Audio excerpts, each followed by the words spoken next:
జై శ్రీరామ్ స్వామి. గురుదేవుల పాదపద్మాలకు ప్రణామాలు స్వామి. స్వామి 113వ సర్గలో స్వామి 30వ శ్లోకంలో ఈ అవిద్య ప్రభావం వల్ల కాలమేమో సుఖవంతునికి అల్పంగాను దుఃఖితులకి దీర్ఘంగాను కనపడుతుంది అని చెప్పారు స్వామి. మామూలుగా కూడా ఇది అనుభవంలో కూడా కనిపిస్తూనే ఉంది స్వామి. అయితే 29వ శ్లోకంలో దీని ప్రభావము చేతనే వియోగము పొందిన వారికిని స్త్రీ ఐశ్వర్యాదులతో తొలతూగు వారికిని ఒక రాత్రి పచ్చరముగా కనపట్టుచు అతి దీర్ఘమగుచున్నది అని చెప్పి అన్నారు స్వామి. ఇక్కడ స్త్రీ ఐశ్వర్యాదులతో తొలతూగుతున్నవాడు అంటే సుఖవంతుడనే కదా స్వామి. మరి సుఖవంతుడికి దీర్ఘము అని ఎలా అన్నారనేది అర్థం కాలేదు స్వామి.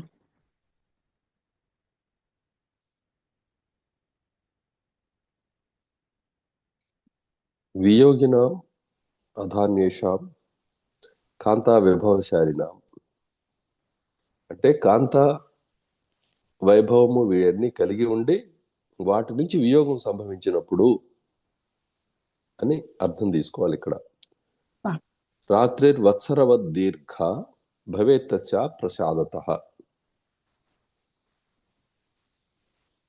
అవి వాటిని వాళ్ళు కలిగి ఉన్నారు కాబట్టే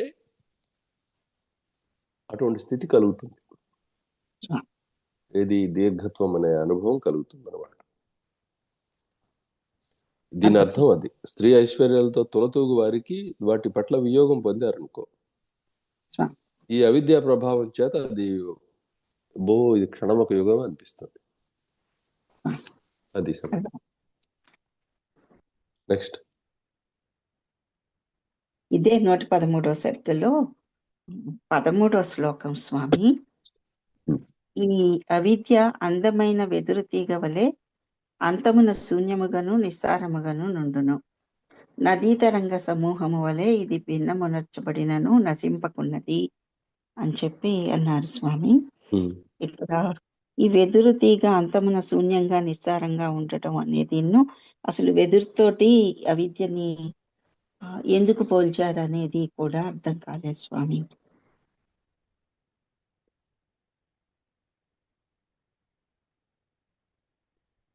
ఇది వెదురు ఆకులు చూసావా? ఎప్పుడు చూస్తుంటావు కదా? చూశాను స్వామి. అవి చూడటానికి పచ్చగా కనిపిస్తున్నా కూడా ఎప్పుడు నిజానికి ముట్టుకుంటే వాటిలో రసం ఉన్నట్లుగా ఎక్కడ తోచదు మనకి. జాగ్రత్తగా చూస్తే వాటి శబ్దం కూడా మిగతా ఆకుల శబ్దం లాగా కాకుండా వెదురు ఆకుల శబ్దం వేరుగా ఉంటుంది. చారు వంశలతేవ అంతఃశూన్య నిస్సార కోటరా. పోనీ ఆ మధ్యలోకి వెళ్ళి చూస్తే లోపల ఆ వెదురు గడలో లోపల అంత శూన్యతే కదా ఉండేది. డొల్లగా ఉంటుంది కదా. సరితరంగమాలేవ నవ్యుచ్ఛిన్నాపై నశ్వరి.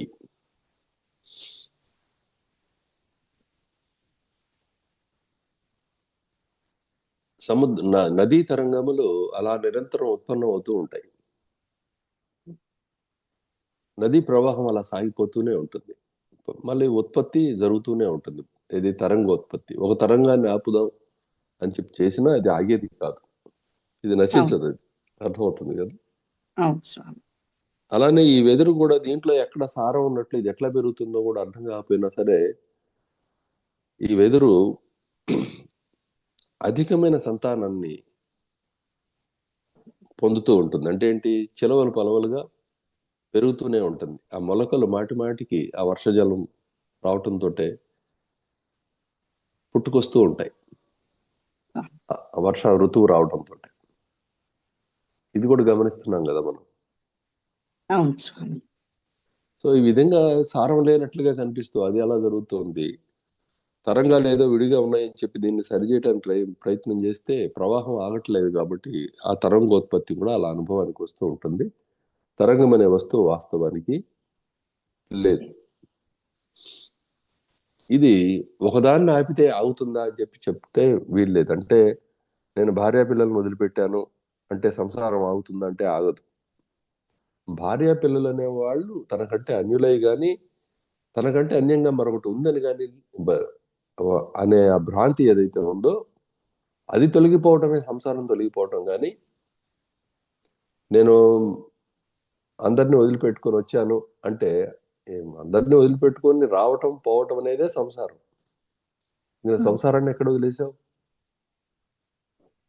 అర్థమైందా? సంసారంలో సారం లేదు. అది చిలవలు పలవలుగా క్రొత్త రూపంలో వచ్చింది. ఇప్పుడు ఏ రూపంలోకి వచ్చింది?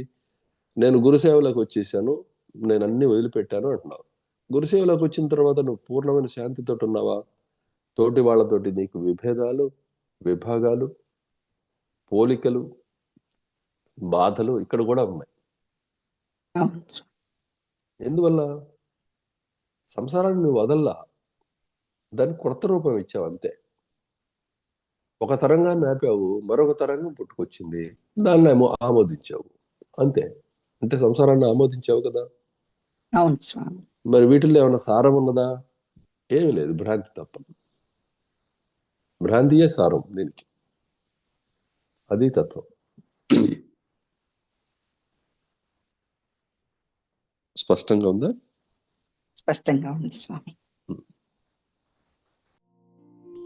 భజనమే నీ స్మరణమే వేదాంత వనవాస నారాయణ. నీ భజనమే నీ స్మరణమే వేదాంత వనవాస నారాయణ.